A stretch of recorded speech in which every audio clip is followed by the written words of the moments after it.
Hi friends, இன்றைக்கி என்ன டே? என்னவா இருக்கும்? மண்டே. ஓகே என்ன டே வேணாலும் இருக்கட்டும். இன்றைக்கி பார்ட் 3 என்னென்னு பார்த்துடலாமா? ஸ்லீவ் மார்க்கிங் கட்டிங் தான் பார்க்க போகிறோம். கிளாத்தை 4 மடித்து போட்டிருக்கேன். அதில் அன்னிவனாக இருக்கிறனால ஒரு லைன் போட்டிருக்கேன். அதோடு சேர்த்து 1.5 இன்ச்சு ஹெம்மிங் பண்ணுறதுக்காக மார்க் பண்ணி அதில் ஒரு லைன் போட்டுக்கோங்க.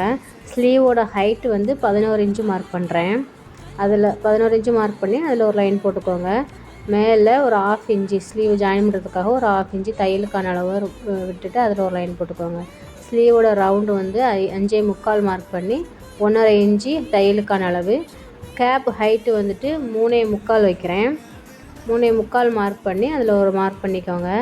பேக் பீஸை எடுத்துகிட்டு நம்ம பேக் பீஸில் என்ன ஆம்கோல் வரைஞ்சிருக்கோமோ அதை அப்படியே எக்ஸாக்டாக ஸ்லீவில் போட்டு மார்க் பண்ண போகிறோம். நான் எப்படி வைக்கிறேன்னு பாருங்கள். பேக் பீஸை பாடி பீஸை அப்படியே வச்சு அதில் அர்க்காத்து எங்கே முடியுதோ அங்கே ஒரு லைன் போட்டுட்டு அதிலே வளைவு போடுறேன். அவ்வளோதான் ஸ்லீவ் முடிஞ்சு போச்சு. ஸ்லீவ் வளைவு போட தெரியாதவங்க நான் போடுற மாதிரி ஆம்கோல் ஸ்கேல் வச்சு வளைவு போட்டுக்கோங்க, ஈஸியாக இருக்கும். அதுக்கப்புறம் போட்ட லைன் எல்லாத்தையும் ஜாயின் பண்ணிக்கோங்க. ஜாயின் பண்ணிவிட்டு என்ன லைன் போட்டிருக்கோமோ அதில் எக்ஸாக்டாக கட் பண்ணிக்கோங்க. அவ்வளோதான் ஸ்லீவ். இந்த வீடியோ உங்களுக்கு யூஸ்ஃபுல்லாக இருந்திருக்கும்னு நினைக்கிறேன். அப்படி இருந்துச்சு அப்படின்னா ஒரு லைக் பண்ணிக்கோங்க, ஷேர் பண்ணிக்கோங்க, நம்ம சேனலை சப்ஸ்கிரைப் பண்ணி வச்சுக்கோங்க. ஐயையோ முக்கியமானதை மறந்துட்டேனே, ஆம்கோல் குழிவு கட் பண்ணுறது. இப்போ சொல்கிறேன். ஸ்லீவ் வந்து ஃபோல்ட் பண்ணி வச்சுருக்கோம்னா அதை 2ஆக எடுத்து போட்டுட்டு அந்த சென்டர் அர்க்காத்துலேருந்து ஒரு 1/2 இன்ச்சு மார்க் பண்ணிக்கோங்க. அதுக்கப்புறம் அந்த மேடு மாதிரி இருக்குல்ல அந்த லைனில் ஒரு 3/4 இன்ச்சு மார்க் பண்ணிக்கோங்க. சைடு அர்க்காத்துலேருந்து 1 இன்ச்சு மார்க் பண்ணிக்கோங்க.